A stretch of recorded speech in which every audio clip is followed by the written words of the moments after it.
Hello, and welcome to MIC TV. Today, we're going to be discussing the key elements to planning a successful music career. I'm your host, Greg Ferriolo, along with my partner, TJ Peterson. We'd like to welcome you all to the MIC community. And for everyone watching, even those of you that are going to be watching the replay, please take a moment and say hello in the chat. Let us know your name, where you're from, and the genre of music you play, and anything else you might want us to know. So, today, we're going to be discussing the key elements to planning a successful music career. Now, building a music career can feel like a very overwhelming process. And that's because there are so many things that you need to do. To start, you have all your music responsibilities from practicing, writing, and recording. And that in itself is a full-time job. Then you have all your business-related items like distributing music, posting to social media, organizing and playing shows, and the list goes on. Now, when you take a step back and look at all those things, it can literally feel paralyzing. This is one of the main reasons so many artists and bands look to hire a team or try to sign a record deal. Now, when you're developing your music career, the key thing here is it isn't something that we believe you should or can outsource. Now, why is that? The short answer is because each artist and band is unique, and so are their audiences.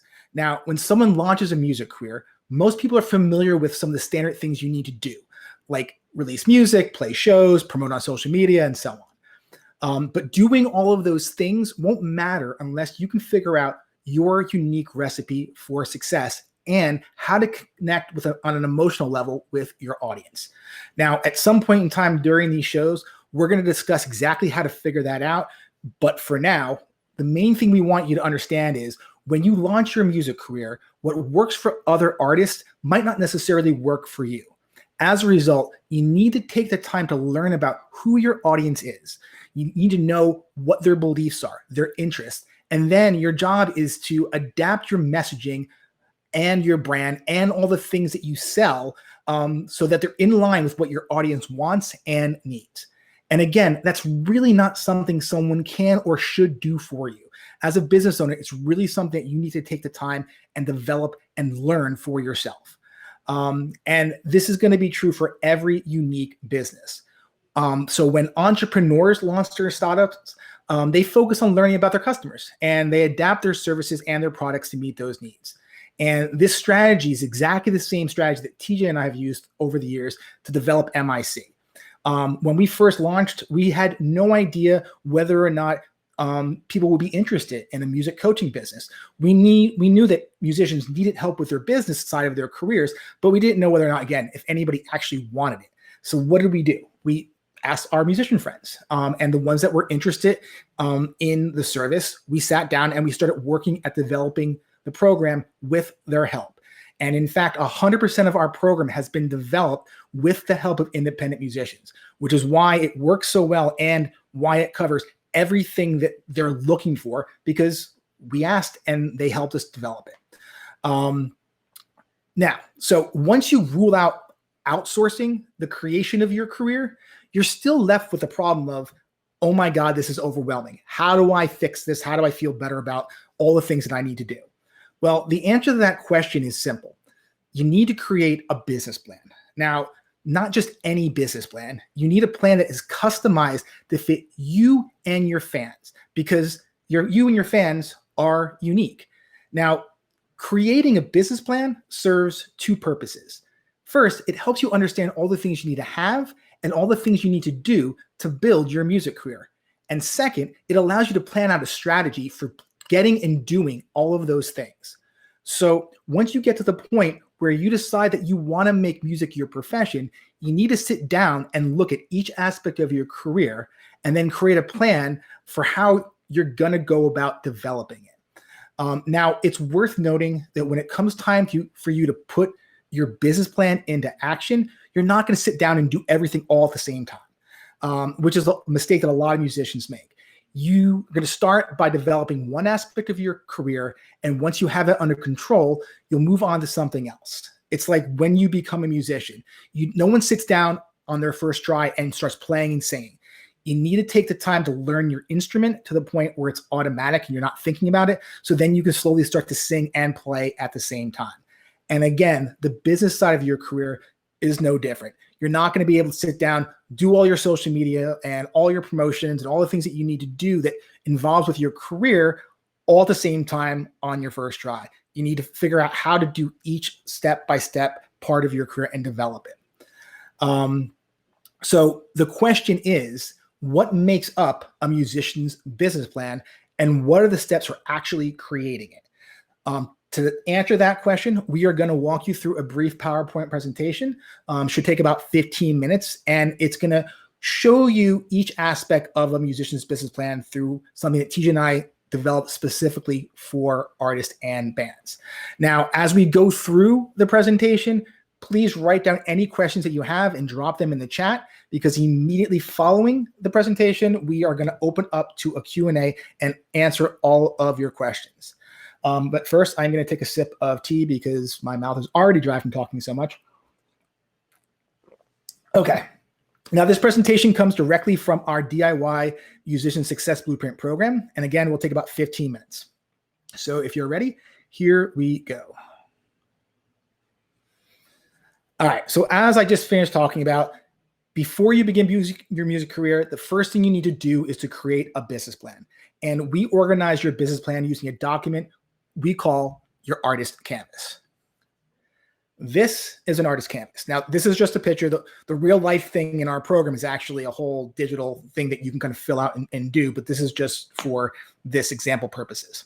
Now, an artist canvas is a visual management tool which you can use to develop, organize, and track each aspect of your music career.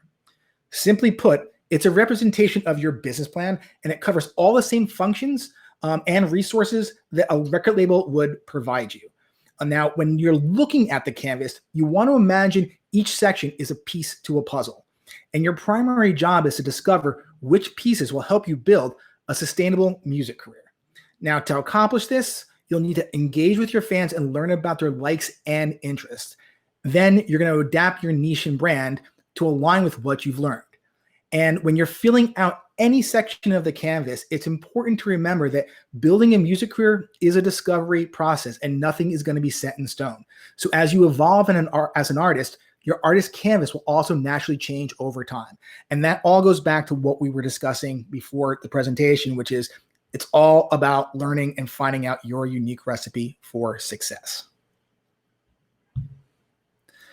Now, to give you an overview of the canvas, your niche and brand and your audience boxes represent the two most important sections of the canvas, because it's the relationship between you and your fans that is going to wind up supporting your music career.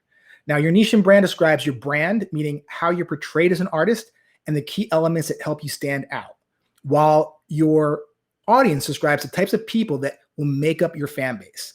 And when developing your niche and brand, you want to consider the ways in which you're unique as an artist and the image you portray. These will make up the recipe for how you'll attract, grow, and maintain your fan base. Now, the boxes in between your niche and brand and your audience reflect all the things that you need and all the things you need to do to deliver your music and your brand to your audience. And finally, the bottom boxes of the canvas pertain to the financial aspects of your career. Specifically, they cover all the ways in which you're going to earn money from your music and how you're going to reinvest that money to grow your career. Okay, so now let's take a look at each individual box on the canvas, starting with your niche and brand box. As you can see here, the top section of this box represents how you portray yourself as an artist, meaning your brand, and what sets you apart from other musicians, meaning your niche. Now, your brand encompasses everything you are, from your genre of music to the color scheme and the font that you use on your website, while your niche focuses on what makes you special, such as the fact that you might give a portion of your earnings to charity, that you have an active role in social causes, or that you're extremely passionate about songwriting. But these are the areas that are going to stand out about you as an artist or band. The second part of the box is the influences section, and its purpose is to help you develop your brand and identify your audience. Now, when developing any new aspect of your career, whether that be building your website or growing your YouTube subscribers, your first step that you're going to do is to research other artists that influence you and to see what makes them successful. Now, musically, this is important because if you share a similar style of music with a particular artist, then there's a strong chance that their fans might like your original songs. So when it comes time for you to grow your audience, you can target these fans using an assortment of techniques. Similarly, if similarly, from the business standpoint, you might like the website design of one of your favorite influencers, or the way that they craft their social media posts, which will give you a starting point when you begin working on either of those two items.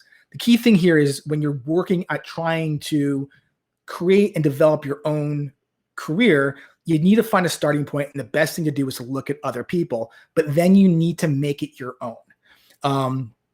And this will save you a lot of time and energy, and also increases your chances of success.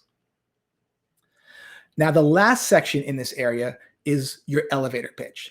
And your elevator pitch is a phrase or a brief sentence or two that summarizes who you are as an artist and can be an important tool when introducing yourself to a potential fan or about your music and brand. Now, your elevator pitch is mainly used in conversational situations, and it comes from the idea of, like, if you're on an elevator with someone that's that can help your career, you need to be able in under a minute to explain what your music sounds like and what you're all about. However, in today's day and world, you can also use your elevator pitch on social media, in your bio on services like Twitter and Instagram, where there is a character limit. Now, when developing your elevator pitch, the whole purpose of it is to briefly get across what your music sounds like in a way that will pique someone's curiosity, because you want to get them to either click on the link that you're talking about or get them to your website to where they want to learn more about you. And this can be accomplished when you're describing yourself in a few different ways. Some of the ways that we recommend is by describing yourself using a bunch of different artists, such as the Beatles meet Radiohead, or maybe using an artist mixed with a genre, such as the Michael Jackson of rock metal, and or you can just really get creative and combine an artist that influences you with anything else that you feel might be a great way to describe yourself. Now, the top section of your audience box covers everything you learn about your fans.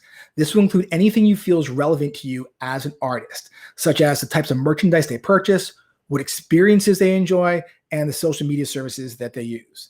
And to find this information out, what you're going to do is use an assortment of techniques and resources, including the analytics from your social media pages, the comments from the posts that you create. If you run surveys or polls, you can get information from your audience that way too.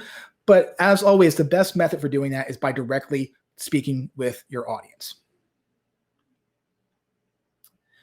Now, in the bottom of this section, you're going to see a box that's called your initial audience. Now, what this is a group or of local people that you'll target when you're first growing your fan base. So when you begin, you need to start from somewhere. You just can't start growing it with a bunch of different people. You really want to zero in on a small group.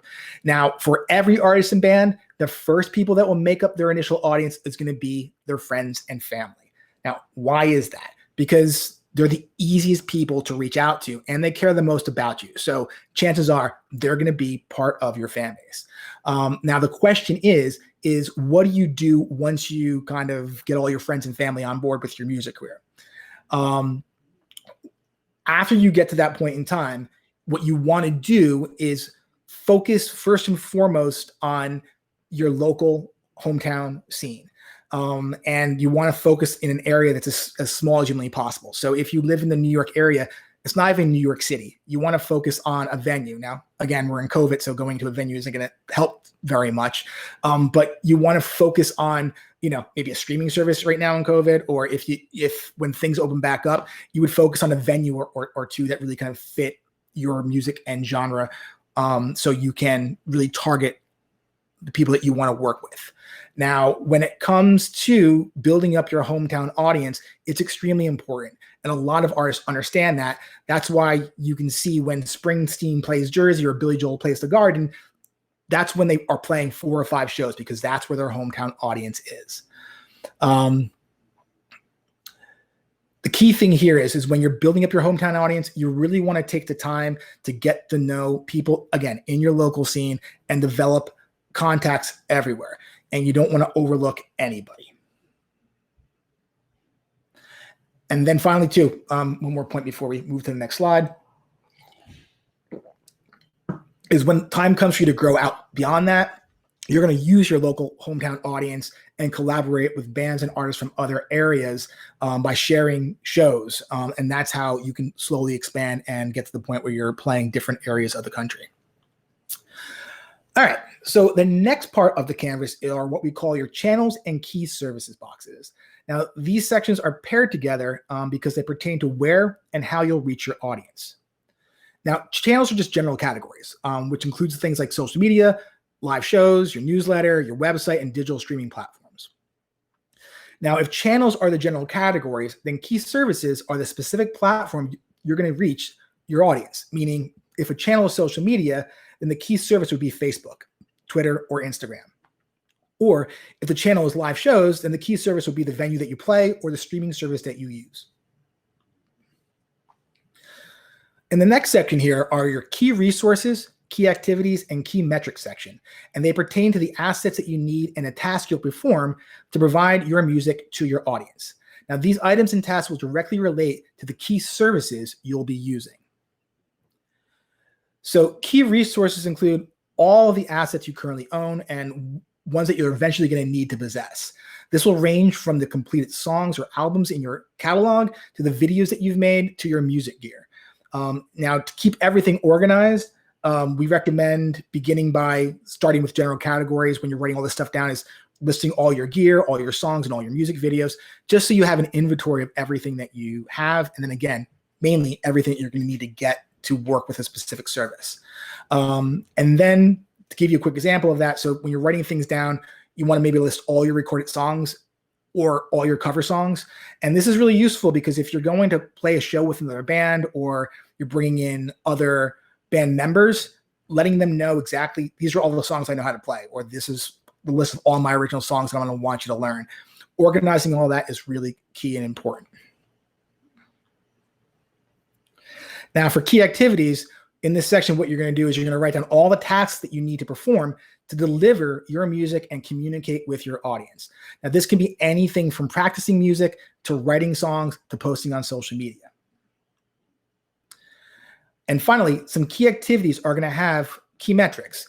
And metrics are the information you're going to use to gauge whether the activities you're performing are successful.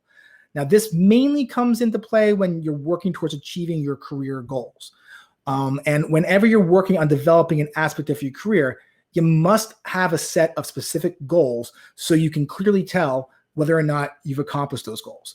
For example, when you are working at growing your social media, you're not going to say, hey, I'm going to have 15,000 followers. You're going to start small and say, hey, I want to try to grow my Instagram to 100 followers. And then for that, your key activities might include, I'm going to create posts and invite friends to like my page. And then the key metric for that is going to be the followers that you gain. The key thing here that we want to stress here is as you learn what key metrics to focus on, you want to make sure that you track everything so you continue to learn what activities will make you successful. Remember, when you're building a music career, as we said earlier on, it's all about learning, about who your audience is, their likes and dislikes. So if you're working on any aspect of your career and you're not focusing on something specific that you're trying to learn, you're just wasting your time. So we really want you to have clear goals and then making sure that you're tracking those goals so you can learn from everything that you do. All right, so now what I want to just quickly do here is look at this section as a whole and apply it to a key service like YouTube.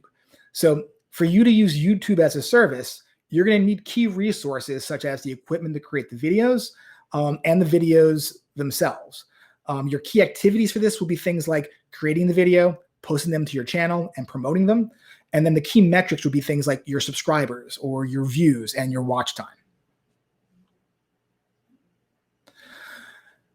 All right, so your key partners are your team. Partners can include anyone from your band members to booking agents to your manager. And each key activity will have a key partner assigned to that task. So for example, your social media posts are going to have a social media manager. And your videos would be created by your videographer. Now, if you're a solo artist, early on, you're going to be doing all these things yourself. So when you're creating your business plan, you're probably going to be putting yourself down for quite a few of these things. But if you have a band, and most people in this day and age do have members that they're playing with, you want to then assign certain tasks to different people, just so it's clear on what people's responsibilities are, and then also to what positions need to be filled. All right, so the next box is your unfair advantage. And this is anything that you possess that will make building your career easier or expedite the growth of your career. Now, even though you aren't necessarily in direct competition with your fellow artists, the industry is a competitive space. And it's difficult, as I'm sure you all know, it's difficult to get attention. As a result, you want to make connections and look for things that will give you a competitive edge, like having a business coach. And yeah, that's a shameless plug, and I don't mind that I just did that. Anyway. All right. So an unfair advantage can be an industry contact or even a diehard fan base. And things like an unfair advantage might take some time for you to develop, but the main thing here is you want to really sit down and think about all the people you know, all the things you have in your possession that make your life and job easier. We've had a lot of clients that have sat down in sessions with us and said, I don't have any of that. I don't know anybody. And then like in the next session, they'll come and be like, oh yeah, no, I have someone that has built my website for free. Or, hey, I have an uncle that actually works for, this TV show. Like those are all things that might benefit your career and would go in the unfair advantage box. All right, the second to last box here is the revenue stream section, and this covers all the different ways that you can earn money from your music career. For example, this will include things like live shows, merchandise, and music sales. And as you develop each revenue stream, your goal here will be to track how much money you earn on a monthly basis from each individual revenue stream, as well as what your total monthly income is from each stream. By tracking your income, you'll eventually be able to use the data that you collect to create your budgets for future projects like recording an album. And this is really important, and a lot of musicians don't do this. You need to really, because your income that you have is so sporadic, the only way that you're ever really going to be able to know how much money that you can budget on a monthly basis is by looking at your last year or last few years of sales and saying, okay, in the month of May, I typically earn about $500 to $1,000 or more. This is really, really helpful when it comes time to do any kind of project. So just, something that we definitely recommend. All right. Now, it's important to know that although you'll use your artist canvas to keep track of your overall career progression, when it comes time to tracking your income, and you need to separate it from your normal everyday life and your personal expenses. A lot of musicians will commingle their funds with their personal things, and that isn't a good thing to do because it's really hard to separate, and God forbid you ever audit it. It can be really difficult for you to figure out your finances. So you want to make sure that you have all those things separated. We have a thing on our artist canvas CMS system that has a spreadsheet to keep track on, and that's fine. But as your career gets bigger, you'll need to use a software like QuickBooks or something, when the time comes. Okay, and the last box is for your expenses, which covers all the money that you're going to spend on your career. Now, in this section, you're going to track things like your regular expenses, which are fixed reoccurring expenses you have every month, such as the cost for your website or if you're taking music lessons. The second thing that we typically track in this box are your irregular expenses, which are the expenses you have occasionally, but that you can actually predict. And things like this would include your studio time or if you're going to make an equipment purchase. And then the last expense that musicians need to keep an eye on, and this is really the most important one, are the unexpected expenses. These are unpredictable expenses, such as when your amp breaks or all of a sudden it's raining and you need to take a cab to the show. Again, when you're just like with your income, over the course of time, you want to track all these expenses because this history will help you be able to make predictions in the future for the stuff that you need to cover. All right, so that concludes the overview of an artist canvas and creating a business plan. Now, if you aren't 100% clear on how an artist canvas works, that's okay. It's completely normal. It will make a lot more sense if by some chance you decide to take our program, and you can see all the spreadsheets and stuff that we have that kind of go along with this.